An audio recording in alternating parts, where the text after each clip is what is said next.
సాయంత్రం మా madam phone చేసి ఒక లొకేషన్ ఇచ్చింది. ఆ లొకేషన్కి వచ్చి చూస్తే మెడికల్ షాప్ వెళ్ళింది. ఆ షాప్ లోపల ఒక లాకర్ ఉందంటే ఆ లాకర్లో ఒక ఫైల్ వచ్చింది. లాకర్ పాస్వర్డ్ కొట్టి అయితే ఫైల్ అయితే తీసుకున్నా, దాని అయితే మూసేసిన. ఇప్పుడైతే మా మేడం ఇచ్చిన మళ్ళీ ఇంకొక లొకేషన్కి అయితే పోతున్నా. సామాన్ తీసుకున్న తర్వాత బొకే తీసుకుని రమ్మన్నది.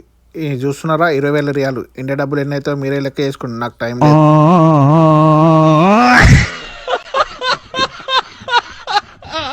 నా అకౌంట్లోకి 200 రియాలు పంపింది. నాకే ఖర్చులకు అనుకున్నా, కాదంట ఈ బొక్క తీసుకొని రమ్మన్నది. ఇది తీసుకొని అయితే వాళ్ళ ఇంటికి అయితే పోయినా. కిక్కి గంట కొట్టిన, పని మనిషి వచ్చింది, ఇచ్చేసిన.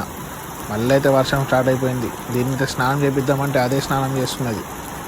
అక్కడ నుంచి వచ్చిన తర్వాత మా సార్ ఏమో మామిడి పండు ఇచ్చిండు. సీజన్ రాలేదు కానీ మామిడి పండ్లు వచ్చేసినాయి.